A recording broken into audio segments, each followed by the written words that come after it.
அனைவருக்குமே வணக்கம். சற்று முன் கிடைத்திருக்கக்கூடிய ஒரு மிக மிக முக்கியமான செய்தி ஒன்று வெளியாகி உள்ளது.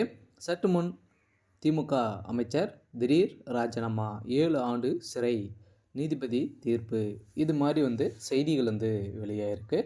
இப்போ பார்த்தீங்கன்னா, அனைவருக்குமே தெரியும், திமுக சொந்த அமைச்சர்களுடைய வீட்டில் அமலாக்கத்துறை அதிரடியாக களத்தில் இறங்கி ரெய்டுகள் நடத்தினாங்க இல்லையா? இந்த ரெய்டின் அடிப்படையில் அமைச்சர் சேகர் பாபுடைய வீட்டில் எக்கச்சக்கமான பணங்கள் பார்த்திங்கன்னா சிக்கியது. இன்றைக்கி முக்கிய ஆதாரங்களும் சிக்கிறது. அதே மாதிரி திமுக சொந்த அமைச்சர் பெரியசாமி அவருடைய வீட்டிலும் ரெய்டு நடந்தது. அதே ரெய்டில் தான் பார்த்தீங்கன்னா எக்கச்சக்கமான ஆதாரங்கள் சிக்கிய சம்பவத்தின் அடிப்படையில் தான் இப்போ திமுகவுடைய சாம்ராஜ்யமே அழியக்கூடிய விதத்தில் முக்கிய ஆவணங்கள் சிக்கியிருக்கு. இந்த ஆவணத்தின் அடிப்படையில் தான் இப்போ திமுகவுடைய அமைச்சர்கள் பார்த்திங்கன்னா செய்தது அவங்களுடைய தனிப்பட்ட விஷயம் அப்படின்ற மாதிரி சொல்லி திமுகவுடைய தலைமை பார்த்திங்கன்னா வசமாக இந்த வழக்கிலிருந்து தப்பிக்கிறதுக்காக பார்த்துருக்காங்க. இருந்தாலும் இப்போ பார்த்தீங்கன்னா இதன் அடிப்படையில் தான் இப்போ திமுக சார்ந்த அமைச்சர் திடீர்னு பார்த்தீங்கன்னா இருவருமே ராஜினாமா செய்யப்படுறதாகவும் அவங்களுக்கு 7 ஆண்டு சிறை தண்டனை உறுதி அப்படின்றதும் ஒரு தகவல் வெளியாக இருக்குது. இதை பற்றி இந்த வீடியோவில் பார்க்கலாம். அதுக்கு முன்னாடி நம்ம சேனலுக்கு இப்போ தான் நீங்கள் முதல் முறையாக வந்திருக்கீங்க அப்படின்னா மறக்காமல் நம்மளுடைய சேனலை சப்ஸ்கிரைப் பண்ணி சப்போர்ட் பண்ணுங்கள்.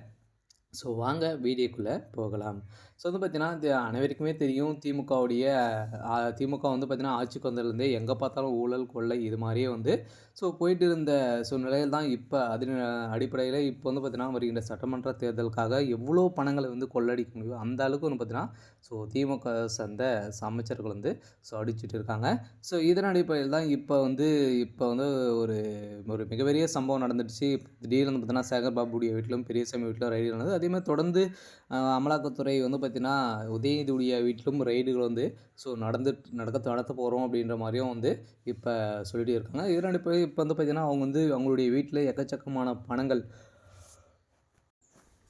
இதற்குமே ஒரு 750 கோடிக்கு மேலே பார்த்தீங்கன்னா சிக்கியிருக்கு. இப்போ இந்த மந்த்து மட்டுமே பார்த்தீங்கன்னா சேகர்பாபுடைய வீட்டில் எக்கச்சக்கமான நகைகளும் இதில் சிக்கியிருக்கு. இதன் அடிப்படையில் தான் பார்த்தீங்கன்னா கோயிலில் இருக்கக்கூடிய அனைத்து நகைகளும் பார்த்தீங்கன்னா அவருடைய வீட்டில் தான் இருக்குது. அனைத்து போலியான ரசீதிகள் இது மாதிரியெல்லாம் பார்த்தீங்கன்னா அங்கே கிடைத்திருக்கக்கூடிய நிலையில் இப்போ அதிரடியாக அமலாக்கத்துறை மீண்டும் ரெய்டுகள் நடத்த போகிறாங்க. திமுகவுடைய தலைமையகத்திலும் ரெய்டுகள் நடக்க போது எங்கே ரெய்டுகள் நடக்கும் அப்படின்றது தெரியல.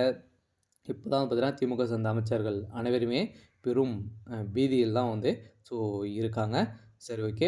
பார்த்தீங்கன்னா திமுக சார்ந்த அமைச்சர்கள் தொடர்ந்து இதே மாதிரி பண்ணிகிட்டு இருக்கக்கூடிய நிலையில் தான் இப்போ திமுகவுடைய தலைமையகம் ஒரு கண்ணு துடைப்பைக்காக பார்த்தீங்கன்னா இருவருமே ராஜினாமா செய்ய சொன்னதாக ஒரு தகவல் வெளியாக இருக்குது.